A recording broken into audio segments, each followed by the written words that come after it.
In today's video, we take a brief look behind the scenes of this beauty product commercial created for our US-based client, LYS. So that's short for Love Yourself. Now, they wanted to use this in their product launch campaign, and a big shout out to the team there for doing some amazing work with this particular brand. Now, quick plug before we start. My studio is based in the UK, but we work with clients worldwide.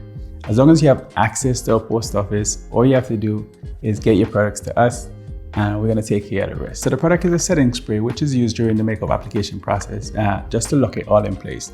Now, this was a pretty fun shoot, and also use it as an opportunity to test a couple of new visual engineering rigs that I've been working on. Now, I recently picked up some new servo motors, and these little things are absolutely brilliant, but I digress. So let's get into the first shot. Now for this one, I harnessed the power of the high-speed Chronos at 1,000 frames per second to introduce the product as it breaches the surface. This was also a perfect opportunity to highlight the main ingredient profile, which is cucumber in this particular case.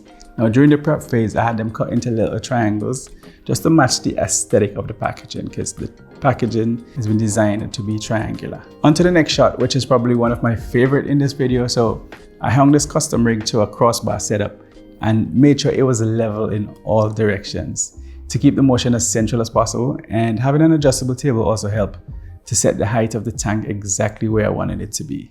All I had to do then was tweak the speed and acceleration until I got the desired results. But how sexy is this shot in slow-mo?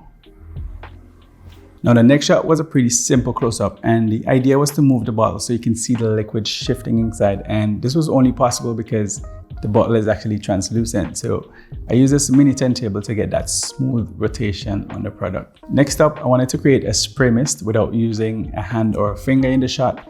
And this is where the linear slider came in handy. So I just programmed the slider to move a few millimeters with this linkage connected to the pump so I can activate it. Now the power of precise repeatability allowed me to pull off this one-take shot, which was actually 3 passes using the robot to move the camera through a single path each time, and then editing this composite in Premiere Pro for the seamless hero shot at the end of the video. So that was essentially it, and my journey into the world of motion control and visual engineering continues, and I'm very much loving the process of problem solving my way out of those ideas that I have up here. Also, I should let you know that we're going to be opening up the studio for hire with all of the bells and whistles, so if you wanted to arrange a demo, send me a message via the contact info in the description below. And one more thing, what do you think about my new specs? Let me know in the comments below. Okay, I'll go on.